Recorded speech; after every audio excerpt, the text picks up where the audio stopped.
queridos irmãos, é com alegria e com satisfação que eu desejo saudá-los com a paz do Senhor. Graças a Deus que Ele nos dá a vitória essa noite, por nosso Senhor e Salvador, Jesus Cristo. É uma alegria, um prazer estar aqui para nós prestarmos o nosso culto de adoração a Deus.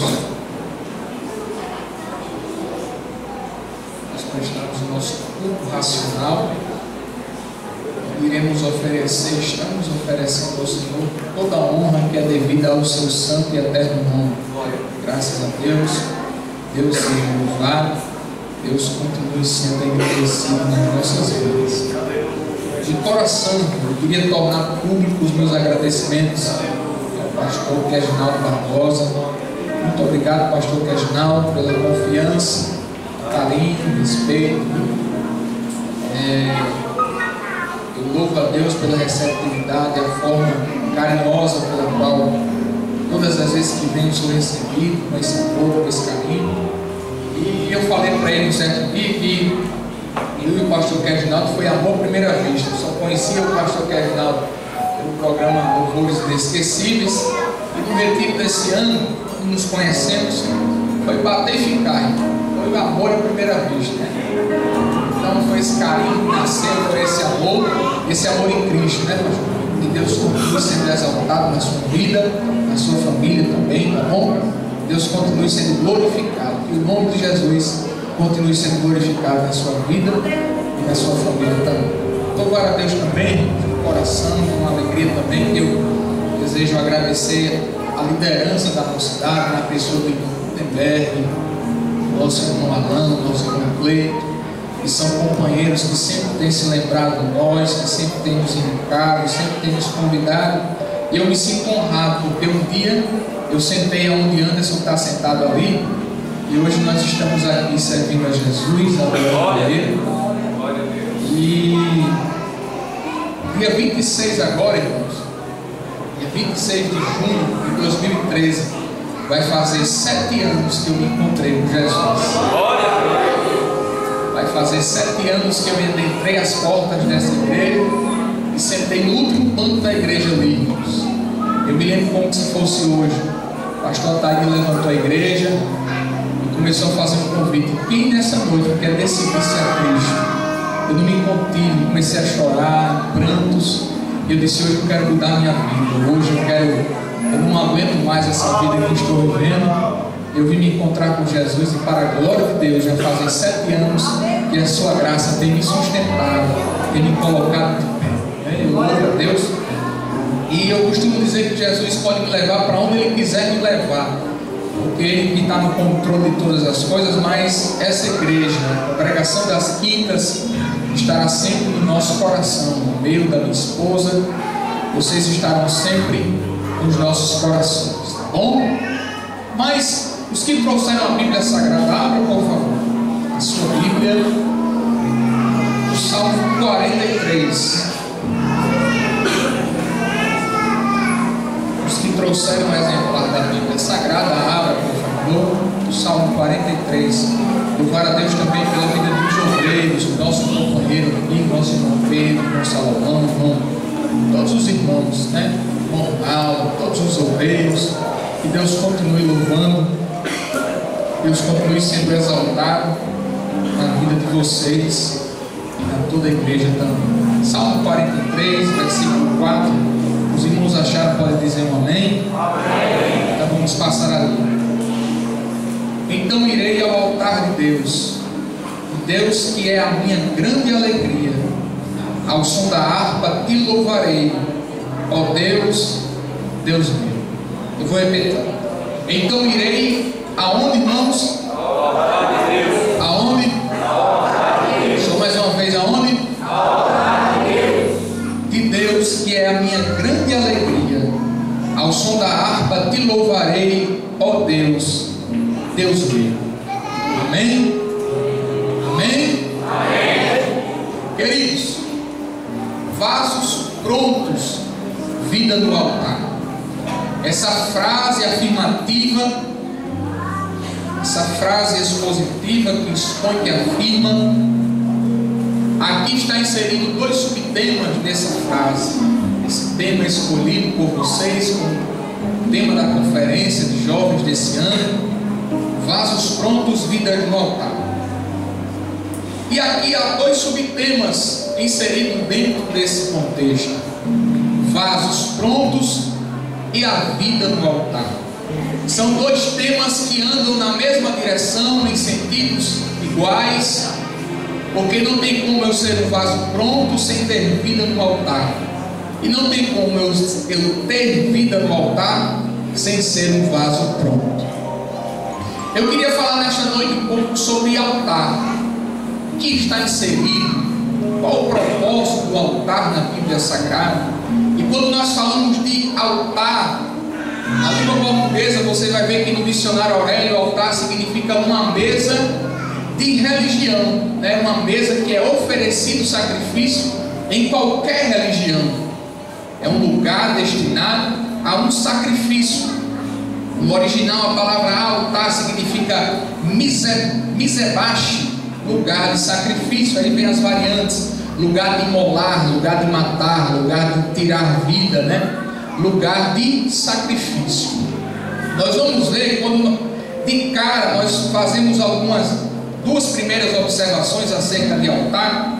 E quando nós olhamos para um altar, primeiro, o altar ele é edificado a alguém. O altar é edificado a alguma entidade. Ninguém edifica um altar sem propósito. Ninguém edifica um altar sem uma finalidade. O altar é edificado a alguém. Primeiro, escute para você entender. Esse altar não é meu. Esse altar não é do pastor Reginaldo. Esse altar não é do irmão Gutenberg. Não. Esse altar é ao Senhor, para o Senhor, e do Senhor é este altar. Apenas eu sou responsável por cuidar dele, por zelar por este altar e por me responsabilizar por este altar. Somente isso. Mas o altar ele é edificado, construído, fundado, estabelecido para ao Senhor. E ninguém edifica um altar sem propósito. Ninguém levanta um altar sem um propósito. E quando nós folheamos e observamos no Antigo Testamento, nós vamos ver que os altares que foram erguidos e edificados ao Senhor tinham uma grande importância na vida dos nossos antepassados. A Bíblia diz em Gênesis no capítulo 4, versículo 4, que Abel ofereceu um sacrifício no altar que ele tinha edificado ao Senhor. A Bíblia diz em Gênesis 8, versículo 20, que Noé também tinha um altar que ele oferecia sacrifício ao Senhor. A Bíblia diz em Gênesis 12, versículo 7, que Abraão também tinha esse altar. O seu filho Jacó, no capítulo 35, versículo 7, também edificou o Senhor no altar e colocou o nome desse altar de Betel, que ali ele tinha se relacionado com Deus. Deus tinha aparecido a ele em revelação. A Bíblia diz que em Êxodo 17, versículo 15, Moisés também edifica um altar depois de uma vitória que Deus tinha concedido por meio, né, de um milagre, de uma operação divina para os amalequitas, né?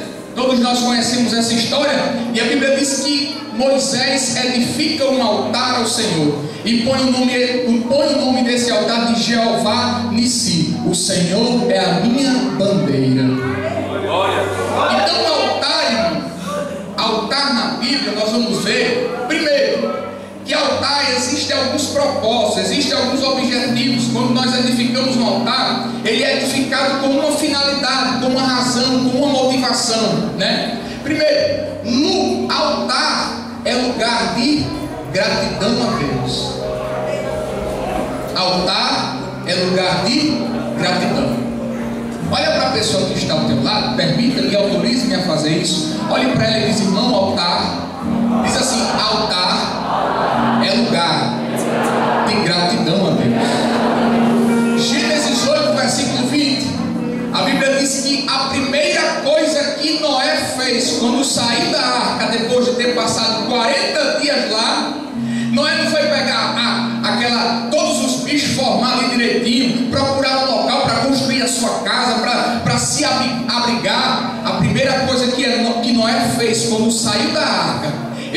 um altar e edificou ao Senhor e sacrificou ao Senhor naquele altar. E está lá escrito: e Noé edificou um altar ao Senhor. Não era dele, mas era ao Senhor, em forma de gratidão, em forma de ações de graça pelo tão grande benefício que Deus tinha feito para com ele e sua família. Altar é lugar de gratidão. Salmo 56, verso 12, o salmista disse: oferecerei ações de graças. No Salmo 126, o salmista está tão alegre, tão feliz, que depois de as nações terem testemunhado de que grandes coisas tem feito o Senhor a estes, testemunho das nações, aí o salmista diz: grandes coisas de fato fez o Senhor por nós, por isso nós estamos alegres. Já o salmista do Salmo 103, verso 1, ele diz: bendize a minha alma ao Senhor, e tudo que há em mim bendiga o seu santo nome. Bendize a minha alma ao Senhor, porque Ele, o versículo 3 diz: porque é Ele quem perdoa todas as nossas iniquidades e sara todas as nossas enfermidades. Salmo 136, verso 1, a Bíblia diz: rendei graças ao Senhor, porque a sua benignidade dura para sempre. Salmo 138, versículo 1 diz: render-te-ei graças. A Daniel, no capítulo 6, versículo 10, depois que o rei tinha dado o decreto de que não podia fazer orações a outros deuses, a Bíblia diz que Daniel, na sua prática de oração, Daniel tinha um altar, e a Bíblia diz que ele orava e dava a Deus ações de graças. Daniel orava e agradecia a Deus pelo seu mover. O apóstolo Paulo, escrevendo aos Romanos, no capítulo 8, no capítulo 1, versículo 8, ele diz: primeiramente a minha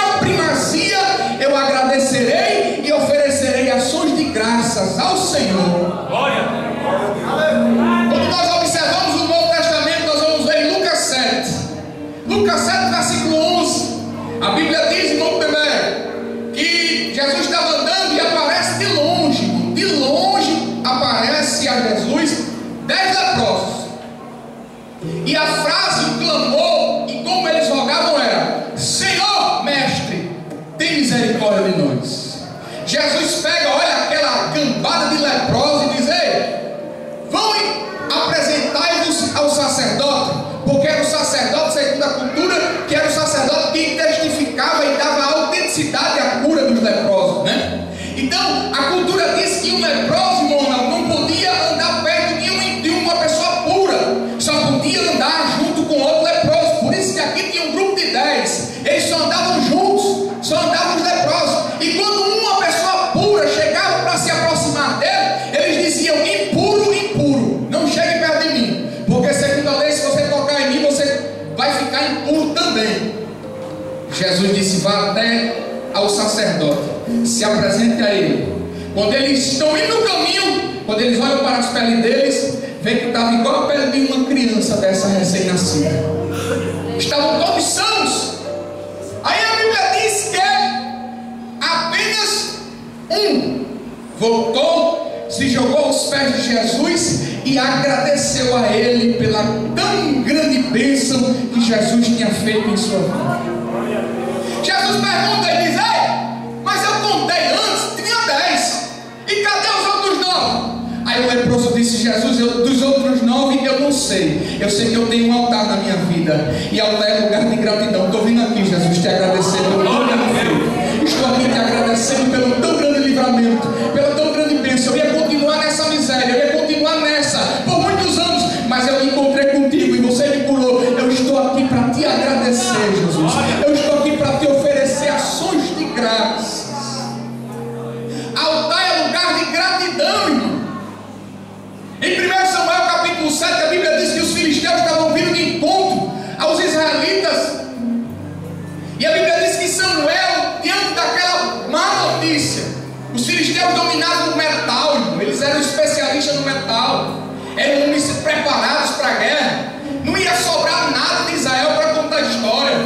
A Bíblia diz que Samuel, como sacerdote, ele vai pegar, vai lá para o seu altar e vai oferecer um sacrifício ao Senhor. Samuel, antes e no meio daquela adversidade, daquela má notícia, diante daquele caos que foi, com a chegada da notícia de que os filisteus estavam vindo ao seu encontro, Samuel vai parar, vai para o seu altar e vai Senhor. E a Bíblia diz que enquanto Samuel sacrificava ao Senhor, Deus desbaratou os filisteus. Deus desbaratou os filisteus. Aí quando chega a notícia de que os filisteus tinham sido desbaratados, a Bíblia diz que Samuel diz: olha, eu agradeci antes do Senhor guerrear por nós, agora também nós vamos agradecer a Ele. A Bíblia diz, 1 Samuel capítulo 7, versículo 12, que Samuel pega uma pedra e põe entre Mispa e Sem, e coloca o nome dessa pedra de Ebenezer, que significa até aqui nos ajudou o Senhor, até aqui Ele tem nos sustentado, até aqui Ele tem concedido a sua graça, até aqui não tem nos faltado nada. Olha para a pessoa que está ao teu lado, meu irmão, olha para ele assim e diz: irmão, tu está esperando o que para agradecer a Deus nessa noite, hein? Olha para onde tu veio, olha de onde Jesus te tirou, olha o que Deus tem feito na tua vida. Dá para agradecer a Ele,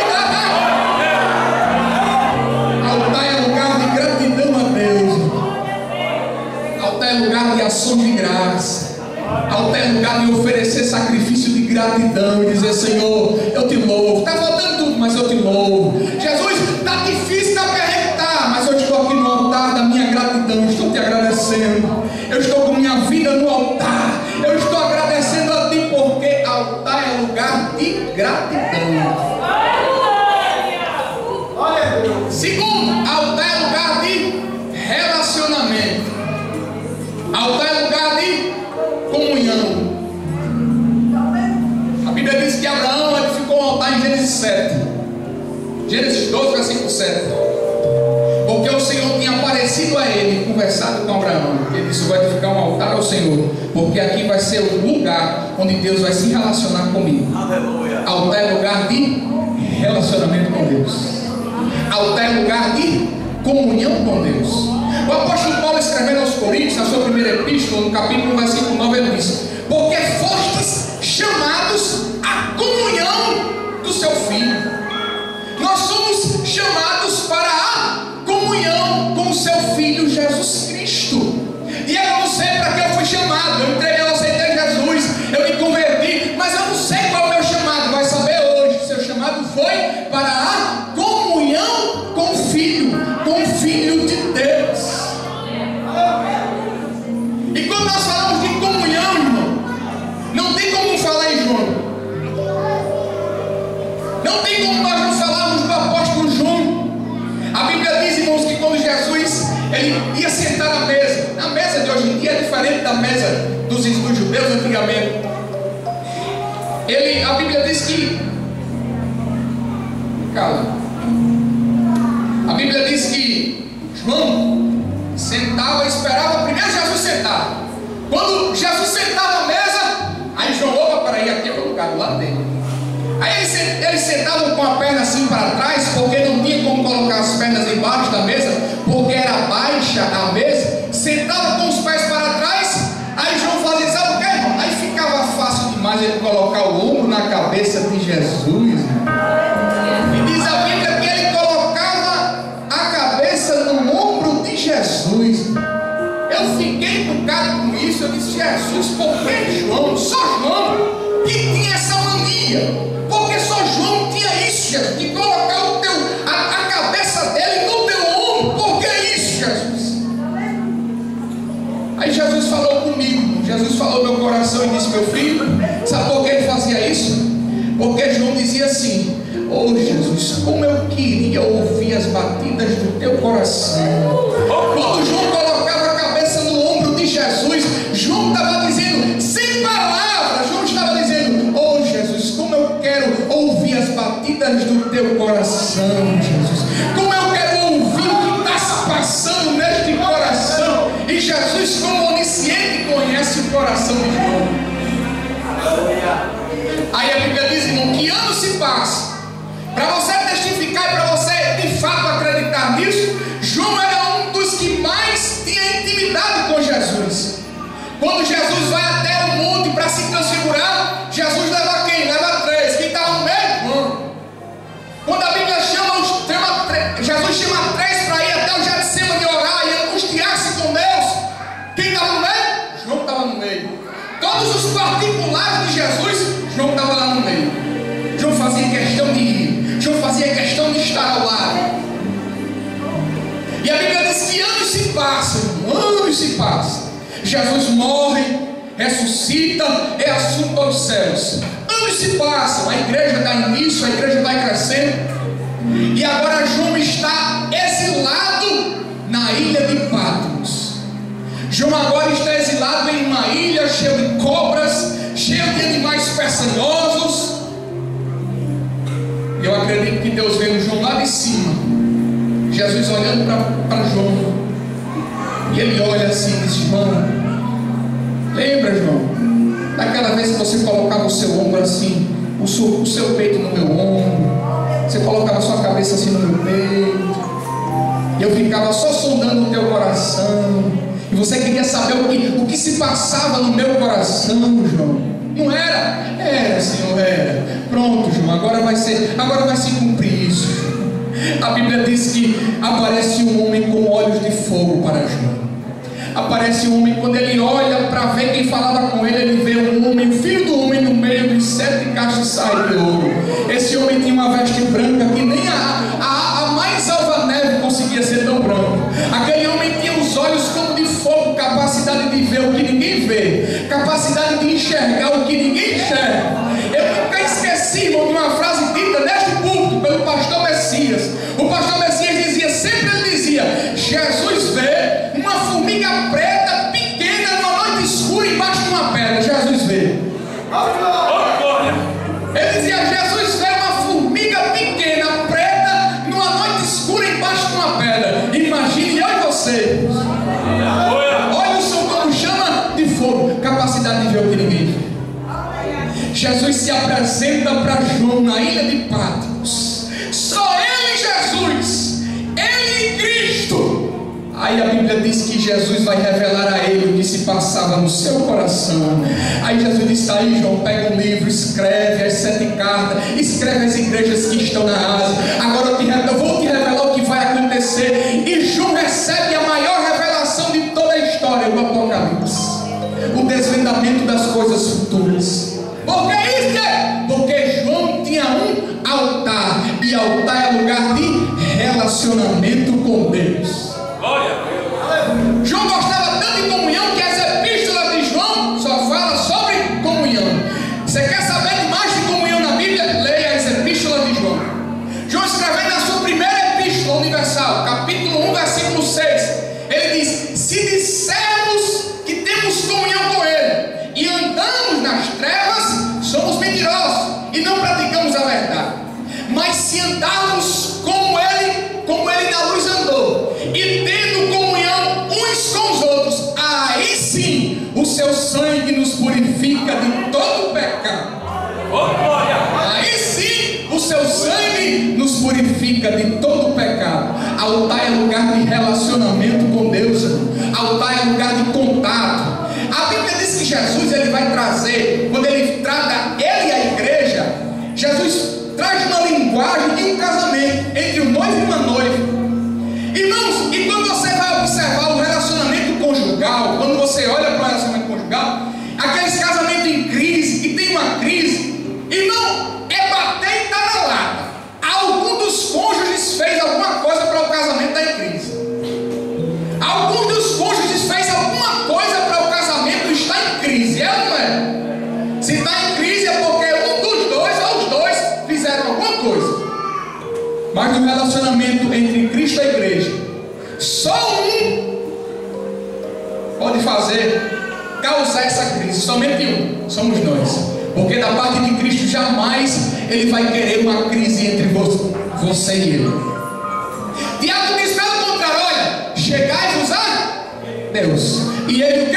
Se chegará a vós. Ei, querido, como está o teu relacionamento com Deus? Como está a tua comunhão com Deus? Como está o teu contato com Deus? Como é que está o teu relacionamento com Ele? Como está a tua intimidade? Altar é lugar de relacionamento com Deus. O tema desta conferência é: vasos prontos, vida no altar. Se você está com a sua vida no altar, você está se relacionando com Deus, você está em contato com Deus, você está com intimidade com Deus. Altar é lugar de relacionamento. relacionamento com Deus. Terceiro, altar é lugar de adoração. Quando o altar é edificado, pastor Cardinal, ele é edificado com um propósito: adoração. Altar é lugar de adoração. A Bíblia diz, irmãos, que o apóstolo Paulo, escrevendo a sua carta aos Romanos, o apóstolo Paulo, ele tinha um altar, pastor Cardinal. O apóstolo Paulo tinha o seu altar de adoração a Deus. E ele, escrevendo a sua epístola aos Romanos, chega uma hora que ele para. Ele diz: eu não posso deixar de adorar o Senhor, porque eu não posso. Eu não posso deixar registrado a minha doxologia, o meu canto, o meu louvor. Paulo vai escrever no capítulo 11, versículo 33. Oh, que profundidade da sabedoria e do conhecimento de Deus! Quão inescrutáveis são os seus caminhos e quão insondáveis são os seus pensamentos. 3 perguntas Paulo vai fazer: quem conheceu a mente do Senhor? Ou quem foi o seu conselheiro? Quem primeiro deu a ele para que ele viesse a restituir? Versículo 36. Porque dele, por meio dele e para ele são todas as coisas. A ele, pois, a glória eternamente. Amém. Paulo tinha altar, irmão, e altar é lugar de adoração. Paulo não perdia tempo, Paulo não perdia, podia ver qual sejasse a situação, Paulo estava no seu altar de adoração. A Bíblia diz em Atos 16, oh aleluia, a Bíblia diz que Paulo estava lá com Silas na prisão, por causa do Evangelho, Alan. Não é porque eles tinham feito alguma coisa não, mas era por amor a Cristo que eles estavam lá. A Bíblia diz que por volta da meia-noite, irmão, Paulo e Silas orava e cantava hinos de adoração ao Senhor. E a Bíblia diz que por volta da meia-noite sobreveio um grande terremoto de repente, que abalaram os alicerces daquela prisão. Sabe o que é isso? Paulo tinha altar, e altar é lugar de adoração. Quem sabe o preço dizia: ei, murmura aí, rapaz, agora está o momento, está propício para murmurar, o momento está favorável para a murmuração. Mas Paulo diz: eu tenho altar, quem tem altar adora. Eu tenho vida no altar, quem tem vida no altar adora o Senhor. Eu posso estar aqui, posso, mas eu estou adorando a Ele. A prisão não vai parar, a prisão não vai me calar, eu vou continuar adorando. Prender os meus braços, prender os meus pés, mas vão prender a minha voz, eu estou adorando a Ele. Eu estou celebrando a Ele, eu estou jubilando a Ele, eu estou celebrando ao Senhor. Quem nesta noite veio adorar a Cristo, irmão, com gentileza, levante a sua mão para o céu, adore ao Senhor, agradeça, louve a Ele, adore a Jesus. Ele está aqui. Altar é lugar de adoração. E nós adoramos, irmãos, escuta uma coisa: nós adoramos porque Ele é e Ele faz. Nós adoramos a Deus porque Ele é e Ele faz. Salmo 23.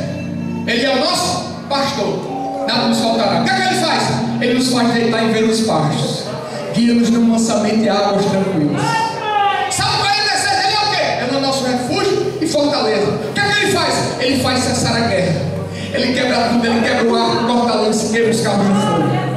Nós adoramos Ele porque Ele é, porque Ele faz. E agora Ele é. João capítulo 6, versículo 48, Jesus disse: eu sou o pão da vida.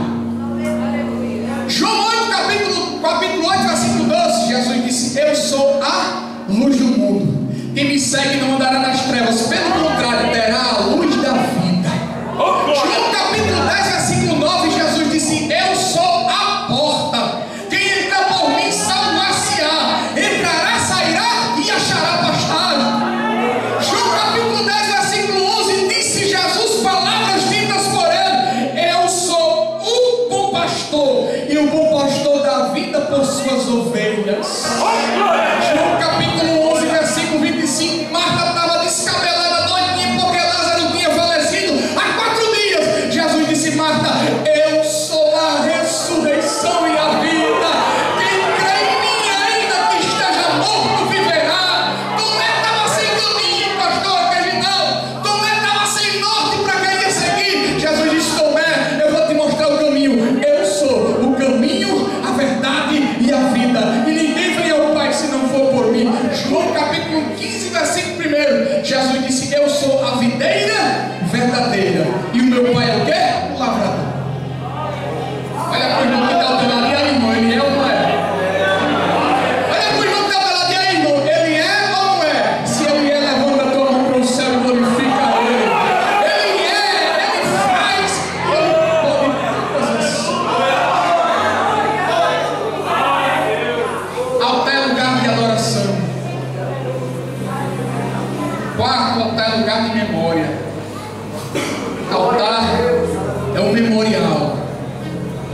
Josué no capítulo 22, pastor Reginaldo, a Bíblia diz que Josué vai edificar um altar.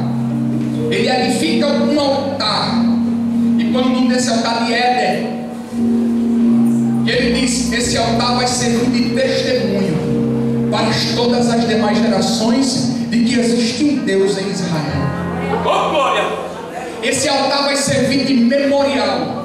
Todas as vezes que os nossos filhos passarem por este altar, vão se lembrar: existe um Deus em Israel. Aleluia! Todas as vezes que as nações, os pagãos passarem aqui em frente a este altar, irmão Alan, eles vão dizer: existe um Deus poderoso em Israel. Oh, glória a Deus! Altar é lugar de memorial, trazer memória. Só que hoje, irmão, infelizmente, existem muitos crentes hoje, pastor Mineiro, vivendo amnésia espiritual com essa doença. Se esquece de gerir o que Jesus fez. Ele aceita Jesus. Jesus transforma a vida dele, opera milagre, faz maravilhas. Quando chega a primeira prova, a primeira luta, ele se esquece de Jesus. Ele se esquece do Senhor e diz: não dá mais, eu vou desistir, não dá para servir mais, não dá para ir mais à frente, eu não consigo ir. Ei, você se esqueceu do que Jesus já fez por você, foi? Glória! Você está esquecido, está com amnésia. Já esqueceu do que Jesus fez por sua vida, por sua família? Eu convido a você a retroceder ao passado e ver quem você era. Eu convido você a retroceder ao passado e ver quem você era e quem você é agora. Aonde você estava e agora onde você está. O que você fazia lá e agora o que você faz aqui. Glória a Deus! Paulo dá um conselho ao jovem Timóteo, irmão, na sua primeira epístola, no capítulo 2, versículo 8. Paulo diz: olha, Timóteo, lembra-te de Jesus Cristo. Lembre-se dele. Não se esqueça dele jamais. Quando passar, quando chegar a tribulação, quando chegar a prova, não se esqueça dele. Não se esqueça dele. Aleluia. O pregador lá em Provérbios, o sábio lá de Provérbios, lá de Eclesiastes, capítulo 12 diz: lembra-te do teu Criador nos dias da tua mocidade. Era mesmo que Salomão estivesse dizendo: ei, se lembre do altar, viu? Não derrubem este altar. Esse altar será de memória.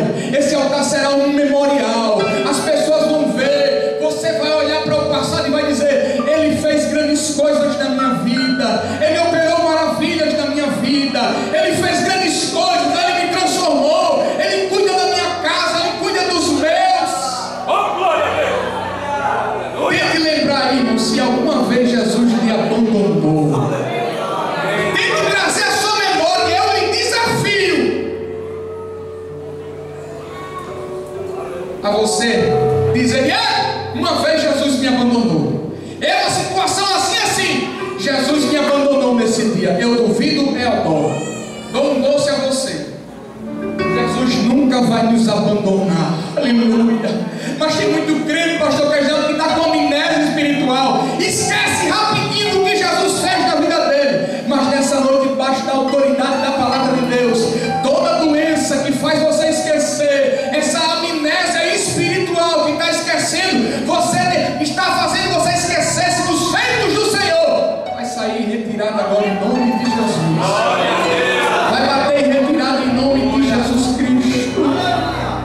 Porque altar é lugar de memorial, lugar de trazer a memória.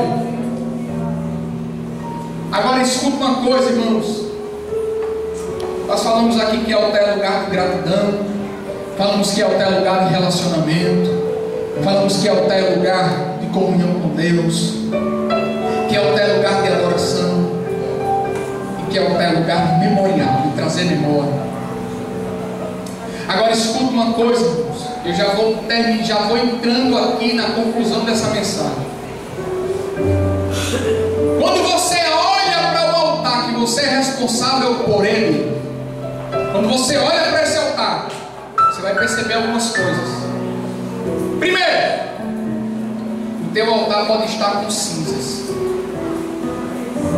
Em Levítico 6, quando Deus vai normalizar, vai regulamentar o sacrifício sobre o altar,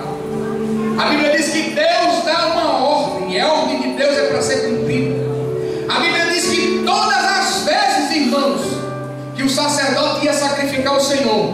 Primeiro, ele chegava diante do altar e trocava as suas vestes, colocavam vestes especiais para sacrificar ao Senhor. A Bíblia diz que todos os dias, de manhã e de tarde, o fogo ardia a noite inteira. Quando era de manhã, o sacerdote ia lá no altar, botava as vestes especiais, tirava as cinzas do altar, colocava no lado do altar, tirava as vestes especiais, colocava as vestes normais de sacerdote, tirava a cinza e levava bem para longe de Israel. Quando ele voltava, ele trazia uma lenha. Já tinha outro que vinha, trazia lenha, colocava a lenha sobre o altar. Outro já vinha, colocava o holocausto para a adoração, e o fogo não se apagava, irmão. O primeiro fogo, o primeiro altar que foi edificado, e que Deus não deu a honra ao homem, Deus não deu o prazer para o homem de acender aquele altar. Deus não deu. Levítico 9, a Bíblia diz que Deus derramou fogo do céu e consumiu o holocausto.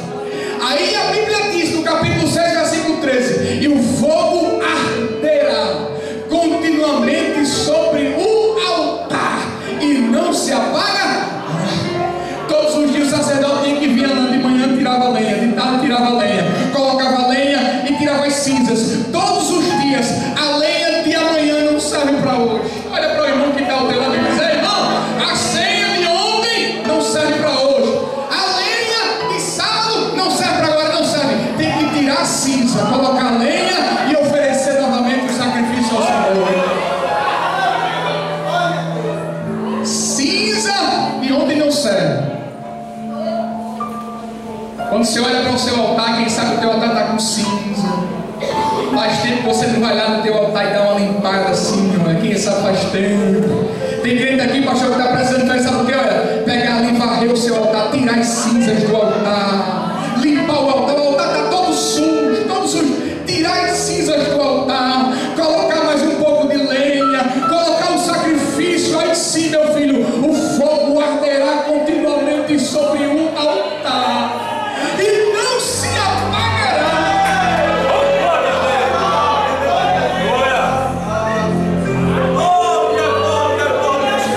Aleluia.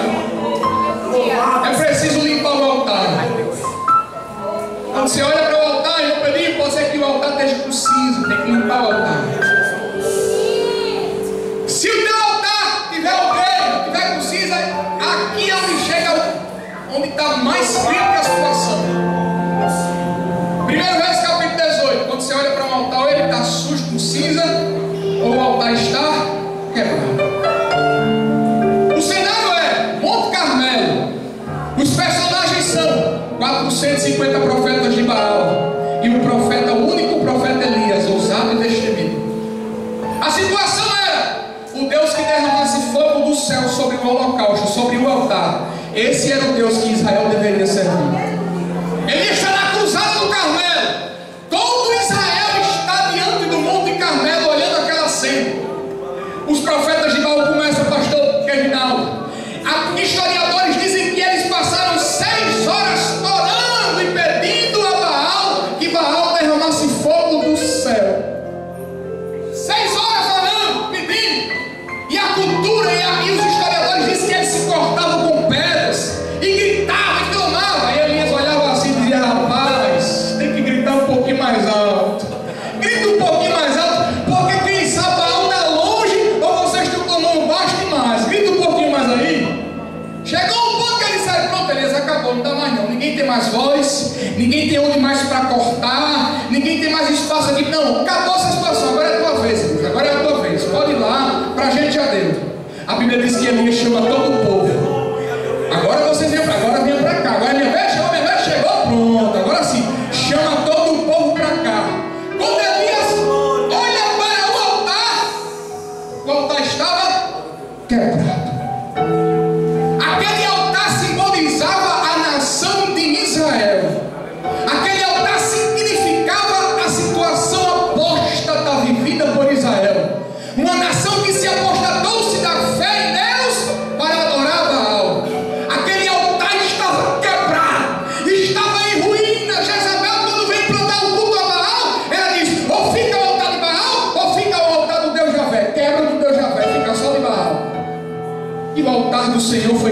irmã Sueli. Mas a Bíblia diz que Elias olha e diz: ei, peraí, a primeira coisa que tem que ser feita aqui é reparar o altar, é reconstruir esse altar. Deus é um Deus que gosta de altar. Deus é um Deus que ama altar. E esse altar aqui está desconcertado. Esse altar aqui está quebrado. A Bíblia diz que Elias pega 12 pedras, pastor Caginato, pega e coloca uma pedra ali em cima da outra e edifica ali o altar. Pega ali e coloca sobre o altar. Manda fazer um rego por volta do altar e coloca o bezerro cortado em cima do altar. Fazia 3 anos, irmãos, que não chovia em Israel. Elias diz: ei, pega alguns cântaros de água ali. Ele está ficando doido, Elias? Rapaz, vai ali, pega um pouquinho de cântaro ali, papo está aqui. Homem, ali, mas não tem água, nem ainda pegar. Vai buscar água. Botaram água em cima do altar. Pegue outra vez. Colocaram água sobre o altar novamente. Vai a terceira vez. Terceira vez colocaram água no altar, ao ponto de que o rego que foi feito sobre o altar estava cheio de água. Agora, irmão, pela lógica do homem, eu acredito que Elias ficava dizendo: rapaz, esse bicho está doido, está louco. Porque água é um agente combatente do fogo. Se você pegar, irmão, essa cadeira aqui, encharcar de água e jogar fogo, não queima, não vai queimar. Pela lógica, não vai queimar, não, irmão. Tem que ter um combustível, e a água ela é um agente que combate o combustível, ela combate o fogo. Mas Elias diz: não, peraí, coloca água, está muito fácil. Coloca mais água aí para Deus saber, e saber que Deus é Deus mesmo. A Bíblia diz que Elias, o altar pronto, o altar estava consertado, o sacrifício estava no altar. Aí sim, o Elias vai orar ao Senhor: pronto, agora eu vou orar, agora chegou a minha vez de clamar. E a Bíblia diz que historiadores dizem que essa oração de Elias foi 30 segundos. A oração de Elias durou nada menos do que 30 segundos. Elias disse: Senhor, mostra para esse povo que Deus, tu és o Deus, tu és o Senhor de Israel. Mostra para esse povo que Israel tem um Deus.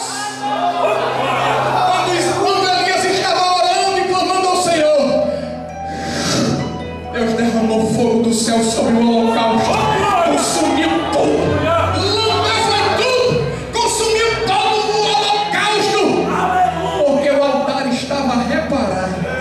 Deus derramou fogo sobre o altar. Quer fogo de Deus na sua vida? Quer a presença de Deus na sua vida? Repare o teu altar nesta noite, querido. Conserta o teu altar nesta noite. Como está o teu altar? Posso fazer a oração, pastor Cardinal? Põe-se de pé comigo nesta noite. Como está o seu altar? Como está a tua vida? Faz os prontos vidas no altar. Será que realmente você está no altar de Deus? Como está o teu altar? Está precisando dar uma limpada aí? Está precisando tirar as cinzas? Porque as cinzas de ontem não servem para hoje. Será que teu altar está precisando de um conserto melhor? Precisa ser reparado. Oh, querido, nessa noite eu convido você a fechar os seus olhos e se entregar ao Senhor e dizer: Senhor, eu preciso de fato limpar o meu altar. A adoração de ontem não serve, o louvor de ontem não serve, o sacrifício de ontem não serve. Eu coloco mais lenha, eu coloco mais holocausto, e o fogo vai continuar sobre o altar. Senhor, meu caso é mais sério, meu altar está desconcertado, a minha vida está toda troncha, está tudo quebrado. Deus te dá uma chance nessa noite de você reparar o seu altar. Aleluia. Deus te dá mais uma chance para você reparar o altar que está quebrado. Deus te dá mais uma oportunidade para você reparar o altar que está quebrado, porque tenha certeza, Deus vai derramar fogo, fogo, fogo, fogo. Deus vai derramar fogo sobre a sua vida. Deus vai consumir o holocausto, vai lamber o cântaro, vai lamber a água. Mas quando o teu altar estiver reparado,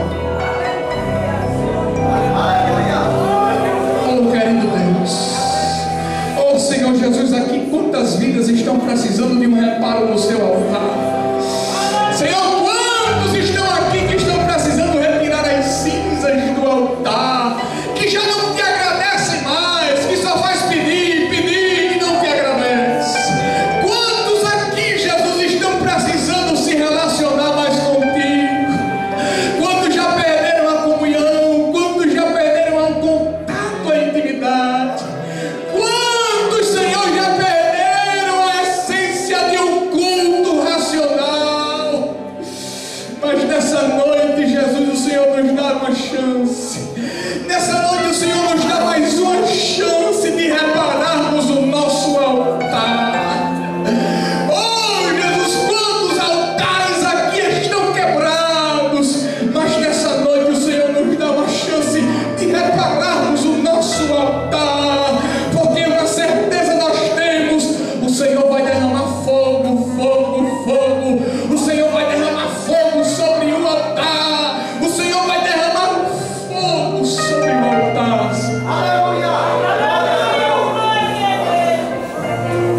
louvamos em tudo, nós te glorificamos em tudo, nós te celebramos em tudo, em nome de Jesus. Eu queria fazer uma pergunta esta noite. Onde está a primeira pessoa que hoje quer confessar Cristo como Salvador de sua vida? Onde está a primeira pessoa que hoje quer passar a ter essa comunhão com Deus, quer passar a ter esse relacionamento com Deus, quer passar a ter esse contato com Deus? Onde está a primeira pessoa que quer se reconciliar com Cristo? Diego, eu estava afastado, eu estava parado no caminho, meu altar estava quebrado, mas hoje eu reparei o meu altar. O meu altar estava completamente desconcertado, estava em ruínas, mas hoje eu resolvo reconstruir novamente o meu altar. Onde está a primeira pessoa? Olha aí para o seu lado, cristão, olha aí, crente, para o seu lado. Veja se esse crente, essa pessoa que está ao seu lado aí, olha aí para ela. Vê se ela não quer aceitar Jesus hoje. Se ela quiser, traz ela aqui. Jesus quer mudar a tua vida, Jesus quer transformar a tua história, Jesus quer